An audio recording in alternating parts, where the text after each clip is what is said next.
pessoal, bom dia, boa tarde, boa noite, boa madrugada para vocês aí. Esse é um vídeo aqui pro pessoal do nosso grupo fechado, tá? Eu tô dando continuidade à live de ontem, né? Na verdade, eu gravei uma live no YouTube, no Instagram, é isso? E pra gente falar o quê? Sobre questão da prova penal, artigo 155 seguinte, eu deixei de falar sobre alguns pontos, né? E um dos pontos é a prova emprestada. Então entenda o seguinte, o que eu falei para os senhores é o seguinte, antes, né? Que a interceptação telefônica ela pode ser feita para crimes punidos com reclusão, ok? Está definido na lei 9296. E a dúvida lá atrás, que foi iniciada e o Supremo criou critérios, foi o seguinte: uma interceptação telefônica feita por um crime punido com reclusão, em que a pessoa está sendo investigada criminalmente, com um fato determinado, isso vai ser importante para a gente daqui a pouquinho, e é interceptado, é uma prova lícita, perfeito? Vai ser usada num processo penal no crime punido com reclusão, ponto. Essa degravação, ela pode ser utilizada, degravação é quando você tem voz, daí se coloca no papel.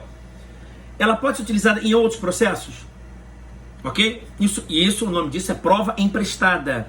Eu posso utilizar uma prova que está no processo e utilizar neste processo aqui, tá? E o importante é o seguinte, o Supremo Tribunal Federal falou o seguinte, pode sim, só que eu tenho que ter alguns requisitos, né? E os dois requisitos mais importantes, quais são? Óbvio, tem vários outros, não é isso? A prova lá tem que ser feita licitamente, não é isso? Mas ele falou o seguinte, qual é o critério para que eu possa pegar uma prova que está no processo utilizada na outra? Basicamente, 3 critérios. Qual é o primeiro critério? Tá? Tem que ser as mesmas partes. As mesmas partes que foram lá serão utilizadas aqui.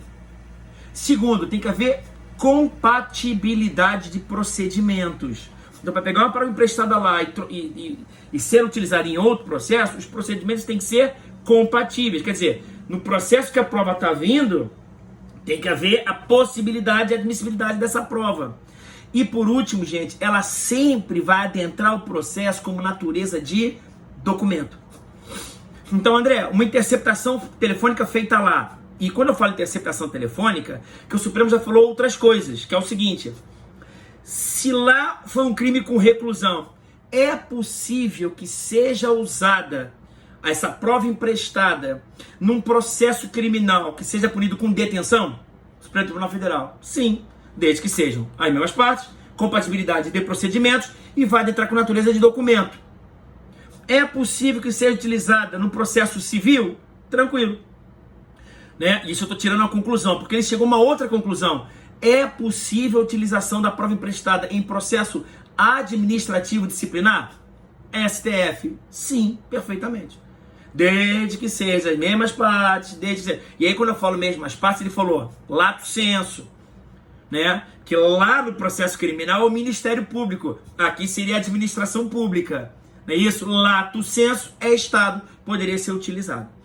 Ok? Então a prova emprestada eu tenho esse requisito, mas sempre levando em consideração documento. Só para você entender que eu posso pegar um interrogatório de um processo e ser utilizado em outro processo?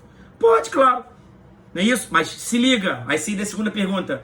André, um interrogatório prestado em tal processo, pode ser utilizado nesse processo, no processo A, pode ser utilizado no processo B? Pode. Mas ele vai adentrar como novo interrogatório ou documento? Documento, claro. Então no processo B ele vai ter que ser interrogado? Sim, claro. Ok? Muito claro isso, né? Então, tem os requisitos aqui, tá aqui, a da Pellegrina tem também mesmo juízo e tal, prova emprestada. Olha que interessante, ó, HC 94624 do STJ. A prova emprestada tem o mesmo valor probatório do processo originário, não podendo ser utilizada como fundamento único para a sentença condenatória. Significa dizer, gente, que a prova emprestada, como tem natureza de documento, ela não pode ser unicamente utilizada como forma de condenação. Tem que ter outras provas corroborando isso, tá? Olha que ele fala aqui, ó, inquérito lá no Supremo 2725. Elementos obtidos em interceptação telefônica podem ser utilizados no processo administrativo como prova emprestada, tá? Inquérito 2725. Maravilha? Eu botei aqui do pessoal do grupo fechado a execução provisória da pena, tá? Aqui eu botei mais para jogar pro pessoal logo. é a possibilidade de execução provisória. Foi na época do caso Lula, se ele poderia ser preso em segunda instância, se em segunda instância já haveria o trânsito em julgado. E eu entendo, sem dúvida nenhuma, que há o trânsito em julgado, sim, em segunda instância. Eu estou dizendo isso por 15 fundamentos. Tá? Então, o pessoal do Grupo Fechado, até posso botar nesse post aqui, se eu fizer, né, o voto do Luiz Roberto Barroso, que ele fala o seguinte, que em segunda instância, como o fato transita em julgado, recurso especial e recurso extraordinário só falam sobre outras questões que não fáticas, já há o trânsito em julgado, sim. Tá? Inclusive com relação a efeitos do recurso. Mas eu botei para o pessoal do Grupo Fechado, foge um pouco a nossa aula. Eu queria falar algo mais importante, que é o seguinte: se liga na questão probatória, no artigo 306 do Código de Trânsito. Cachaça ao volante. Que no passado, o artigo 306 falava que era crime dirigir sob a influência do álcool 0,6 decigramas de álcool por litro de sangue. Então não tinha como a pessoa saber quanto que ele estava, se era 0,6, 0,4, 0,5. E o artigo 306 novo, ele fala o seguinte: é crime de embriaguez ao volante dirigir com a capacidade psicomotora alterada, não só pelo álcool ou então por outra substância psicoativa. Perfeito? Tirou do caput a quantidade. Mas ele botou no parágrafo primeiro o seguinte: essas condutas, parágrafo primeiro, serão consideradas quando? Quando o cara tiver acima de 6 decigramas de álcool por litro ou 0,6 miligramas por questão alveolar. Bafômetro 0,3, sangue 0,6. E aí que eu estou querendo dizer com você, André, como é que eu provo isso? Né? E aí você usa o 158 com 67, dizendo o seguinte: se eu não puder provar com o bafômetro, se eu não puder provar com o exame de sangue, se eu não puder provar com o exame clínico, eu vou fazer o quê? Outros elementos de prova. E a própria lei, ela fala isso. Olha o que ela fala aqui, ó. Parágrafo 2º. A verificação do disposto nesse artigo poderá ser obtida mediante teste, alcoolemia ou toxicológico, exame clínico, perícia, vídeo, prova testemunhal ou outros meios de prova em direito admitido, observado o direito contra a prova. Então hoje, quando o policial te prende, ele vai e começa a filmar. Tô filmando. Pra saber aí qual é a tua. Aí tu levanta, cai no chão, levanta, pupila dilatada. Tu não tá com 0,6 não, tu tá com 6 milhões de decigramas de álcool por litro de sangue. Tá claro? Então existem outros meios de prova que não seja apenas o teste de alcoolemia. Tá? Uma outra questão que eu queria falar com vocês é o seguinte: algumas teorias a respeito disso. Tá? Teorias a respeito da produção de provas. Tá? Mancha expurgável e tal. Mas eu queria falar, antes da prova, eu queria falar uma coisinha só. Que eu já vou resumir para vocês o seguinte. Que é com relação à prova encontro fortuito. Encontro fortuito ou teoria da serendipidade. Serendipity. Que é o seguinte: quando você produz uma prova para descobrir um fato A e acaba fortuitamente descobrindo o fato B. Caramba, estava investigando um tráfico de drogas e acabei descobrindo um homicídio. É possível, André, interceptar o telefone para crime de tráfico de drogas? Claro. É um crime punido com reclusão, não é crime, processo criminal, tem que ter ordem judicial, tem que estar sendo investigado, lei definindo as hipóteses. Interceptei para descobrir o tráfico. Intercepta o telefone para descobrir o tráfico. E o calango investigado fala de um homicídio. Essa é uma prova lícita ou ilícita para o STJ, tá? HC, Supremo Tribunal Federal, HC 129.678. Ela é uma prova lícita, desde que haja conexão com o crime objeto da investigação. Então, se eu interceptar o telefone para tráfico e descobrir um homicídio, vai ser uma prova lícita se o homicídio for conexo ao tráfico. Lícita. E se não for conexo, aí é uma prova ilícita para o processo, mas pode servir como notícia crimes para dar início a uma investigação. Entenderam? Se não for conexo, pode iniciar as investigações. Se for conexo, já pode inclusive processar, porque é uma prova lícita. Primeiro intervalinho, depois de volta. Pessoal, uma outra questão interessante é com relação às teorias da prova. Tá? Então, quais são as grandes teorias que você precisa saber? Tá? Basicamente, nós temos 4 teorias. A primeira que todo mundo conhece, a segunda que mitiga a primeira, e as outras 2 que são razoavelmente novidade. Basta que você compreenda isso que você vai bem na prova. Primeiro, teoria dos frutos da árvore envenenada. Não é isso? Teoria da prova ilícita por derivação. O que é isso, André? Se o juiz entender que uma prova é ilícita, se eu estou diante de uma prova ilícita, o juiz ele deve desentranhar essa prova. O juiz deve inadmitir essa prova que ela é ilícita. O que é uma prova ilícita? É uma prova que ofende a Constituição, que ofende as leis materiais, que ela é colhida de forma viciada. Então o juiz falou, olha, a colheita foi viciada.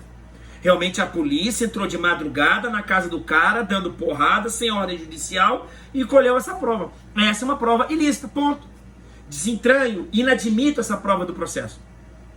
Só que o juiz ele vai ter que analisar o seguinte, se o caule da árvore está envenenado, certamente os frutos que dela advêm também vão estar envenenados.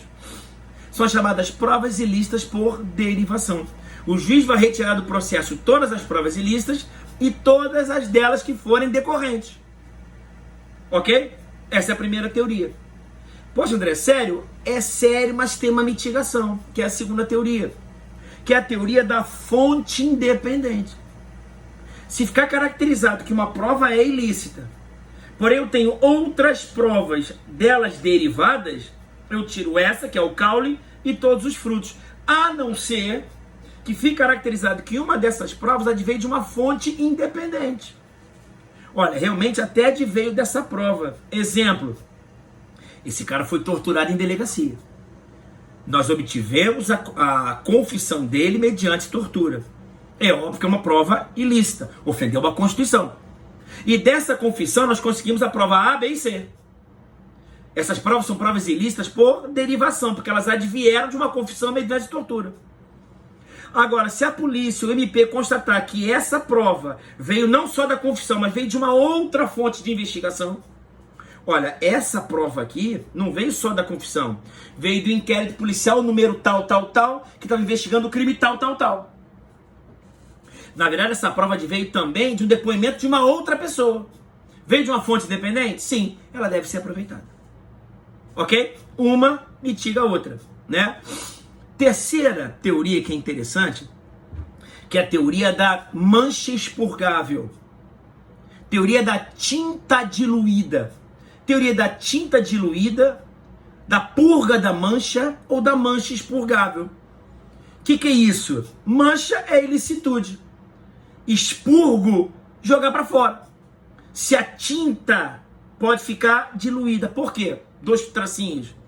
Fato posterior. Pode ser que haja um fato posterior que dê uma limpada naquela mancha. Me dá exemplo que eu não estou entendendo. Eu, André Queiroz, cometo crime e vou na delegacia. Chego na delegacia e falo, doutor, eu tenho direito ao silêncio. Ah, direito ao silêncio? Olha aqui teu silêncio aqui, ó. E começa a me espancar. Não é isso? E o meu advogado? Ah, advogado, olha aqui, ó. Pá. Estuprou ou não estuprou? Não, pá. Resumindo, eu confesso, realmente eu estuprei mesmo e tal. Aquela criancinha bonitinha, tinha só 3 aninhos. Eu realmente decidi manter a conjunção anal com essa criança. Porra, que nojo, né? Desculpa aí. Desculpa o exemplo nojento. Mas essa prova, gente, desculpa, é uma prova ilícita, porque ela foi obtida mediante tortura. Sem a presença do meu advogado, sem dúvida nenhuma. Essa prova, ela é ilícita, é claramente ilícita. Ok? Só que por alguma razão essa prova é aceita. Tá lá no inquérito policial, eu sou meio trouxa, eu não falo nada pro meu advogado que levei tapa na cara. Eu vou na audiência. E lá na audiência, o juiz só tá vendo o quê? Quer dizer, você vê que agora não vai mais o inquérito com o juiz das garantias, né? Dá uma mitigada nisso aí. Ele vê a minha declaração em delegacia. E ele faz a seguinte pergunta para mim, perante o meu advogado, MP, ao juiz, testemunhas, minha mãe, meu pai, todo mundo. Doutor, senhor André, estuprador. Tô brincando, né? O senhor confirma essas declarações faladas lá em juízo? O seu advogado está aí do seu lado, MP está aqui. Estou fazendo a pergunta. Você no inquérito policial de Folhas 37 falou o seguinte: eu estuprei mesmo porque eu quero isso, porque e comigo é só sexo anal. O senhor confirma isso? Eu olho para o meu advogado olha para minha cara e fala: excelência, o negócio é o seguinte, eu confirmo sim. realmente fui eu que estuprei mesmo, e é isso aí. Digo mais, se o senhor tiver uma filha de 3 anos, é capaz de eu pegar também. Infelizmente, gente, aquela mancha que estava lá atrás ficou diluída, porque houve um fato posterior que foi a minha confirmação de tudo aquilo falado em delegacia. Ok? Se liga, que agora vai ter mitigação, que você já pode me questionar. Poxa, professor, você já falou em algumas aulas atrás, ou no meu grupo fechado, que o inquérito policial não vai mais na denúncia, né? O juiz das garantias recebe a denúncia e manda para o juiz criminal sem o inquérito. Não é isso? Que legal. Vou dar uma mitigada nessa teoria. E por último, né, a teoria da descoberta inevitável. Essa aí, nego, complica um pouco. Teoria da descoberta inevitável. O que é a teoria da descoberta inevitável? Se eu conseguir demonstrar que por questões de praxe, apesar dessa prova ser ilícita, eu estou dizendo que essa prova é ilícita, então ela deve ser desentranhada do processo. Porém, se ficar constatado que, ainda que ela seja ilícita, se eu conseguir demonstrar por questões de praxe, uma ordem natural das coisas, o curso natural das investigações, eu chegaria a esse fato, eu posso aproveitar essa prova. Essa teoria é muito criticável, tá? Vou ver se eu tenho a decisão aqui. Da descoberta inevitável. Tá aí, anota aí. HC 52995, STJ, e HC 91.867 do Supremo. O que falou os tribunais nesse mesmo sentido, tá?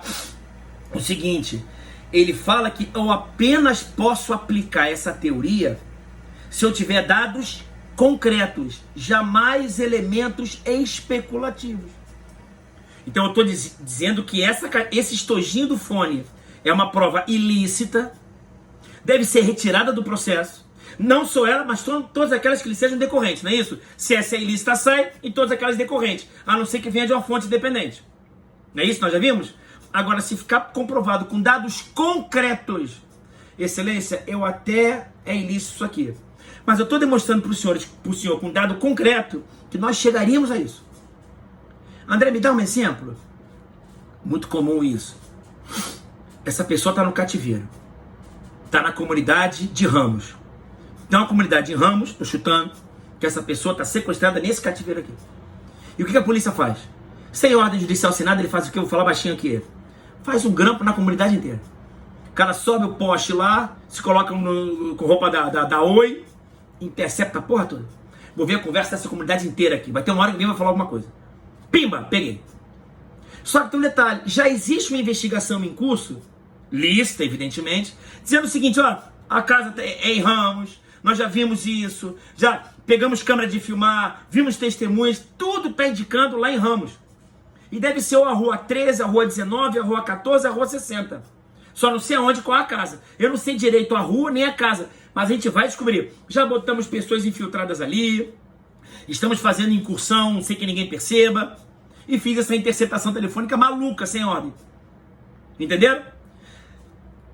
O estouro do cativeiro veio da interceptação ilícita. Mas eu consigo demonstrar que todas as investigações estavam seguindo o quê? Naquela rua ali. Eu vou dizer o quê? Que na verdade a descoberta era inevitável. O juiz vai olhar a prova ilícita, vai ver as questões de praxe que normalmente a polícia faz e fala, ele chegou no dia 10 a esse cativeiro. Se não tivesse a prova ilícita, ele chegaria talvez no dia 15, no dia 14. Então eu vou admitir essa prova como prova lícita. Ok? Beleza? Pessoal do grupo fechado, um forte abraço. A gente continua bem aqui. Tá todo o material bonitinho para vocês. Tudo escrito bonitinho. Conceito de casa, hipótese de casa. Não é isso? E fique atento que para fazer busca e apreensão em domicílio, só com ordem judicial cumprida durante o dia, eu tenho que me socorrer agora até da lei de abuso de autoridade, que nós vamos falar inclusive em lives em momento oportuno. Maravilha, galera. Foi a complementação aí da nossa live. Fica disponível para todo mundo aí. Forte abraço, galera. Até a próxima.